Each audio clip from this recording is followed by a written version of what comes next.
Hi, this is Matt with AppliancePartsPros.com. Today we'll be showing you how to repair your appliance. Remember, anytime you work on an appliance, make sure it's unplugged or the circuit breakers are off so there's no chance of electrocution. In this video, we're going to show you how to change out the GE refrigerator main control board. It's going to be a very easy repair, and it's only take a few minutes to show you how to do it. If you already have one of these, great. If not, you can click on the link below or get it at AppliancePartsPros.com. When you open up the package, you're going to get the instructions, the wire harness, and the new main control board. The main control board controls the functions of the refrigerator. The main reason you'd be changing it out is if the refrigerator is not responding to the temperatures that you set, or the defrost cycle has failed, causing the fresh food section to be warm, or the compressor is not getting power and the whole unit's not cooling. In order to change the part, we're going to go around to the back of the refrigerator. Now that we're around back, we're on the right-hand side. We're going to use a 1/4-inch nut driver to take out the screws that hold on the access panel.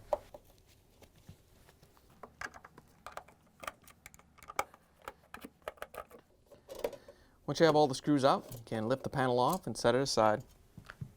With the panel out of the way, we have access to the main control board. There's a bunch of little wiring harnesses that we have to take off. If you want to take a picture to remind yourself of where everything goes, make sure you do that before you take all the wires off. We're going to start over on the left-hand side with the blue plug. You're just going to carefully press this off with a flathead screwdriver.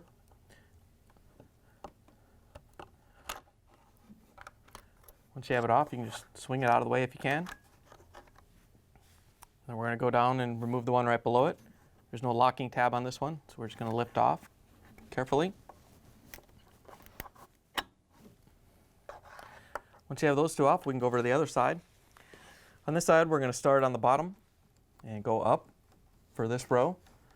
There's no locking tabs on these two lower ones, so you just have to carefully work it off. And you can do the next one up.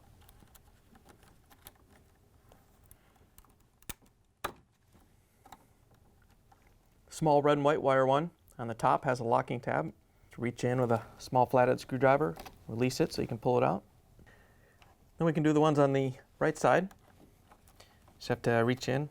There's no locking tabs on these, just carefully pull them off.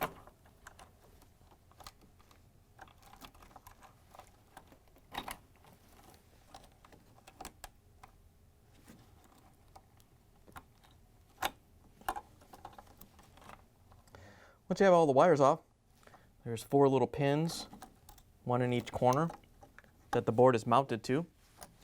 There's a little locking tab that we have to press with the flathead screwdriver. Once you have the little tab pressed in, you just have to pull it on the board carefully. Then we can go down and do the lower one. Once you have these two off, we can do the ones on the other side.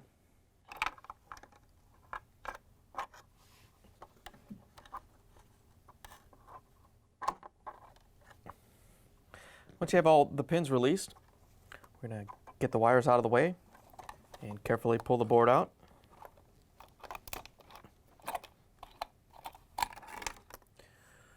Once you have it free, you can pull it off the refrigerator. Here's the old main control board next to the new one. If you already have one of these, great. If not, you can get it at AppliancePartsPros.com. Looks like they redesigned the board, and this one takes the place of a few different ones. If it's a direct replacement like ours, all you have to do is take the old one out and put the new one in. You don't even have to use the inverter cable. If you have the style that has the source board on it, you're going to have to follow along with the instructions and remove the wiring as needed. And then you're going to have to run the inverter cable from the main board over to the inverter. To put the new main control board in, we're just going to lift the wire harnesses out of the way and rest the board onto the 4 supports.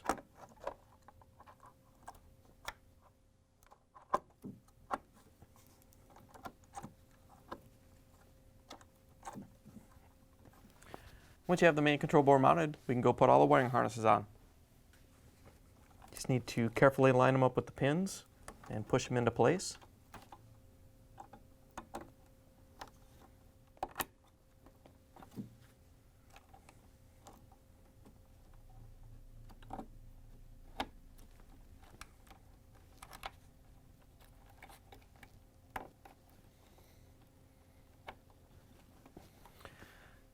Now we can do the ones that run down the left side.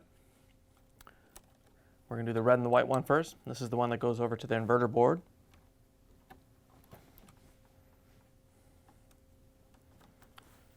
We can do the middle one.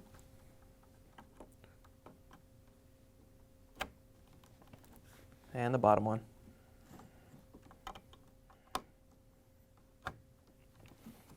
Once you have them all in on the side, we're just going to carefully push in on these wire harnesses a little bit to make sure that they're all out of the way and on the side so the panel will go on correctly. Once you have them all out of the way, we can connect the ones on the left-hand side.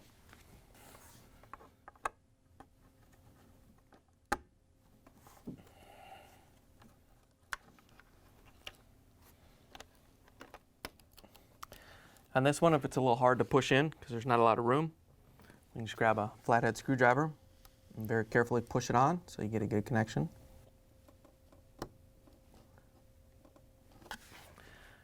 Once you have everything connected to the new main control board, we can put the access panel back on. To put the panel back on, we're going to use a 1/4-inch nut driver to put the screws in, but we have to put the middle one in on the top first, and you want to make sure it goes through the ground wire, and then you can tighten it down. You want to make sure you get a good ground. You might want to leave it a little bit loose, just so you can move the panel around a little bit if you have to line up the screw holes. And tighten it down once we get everything in.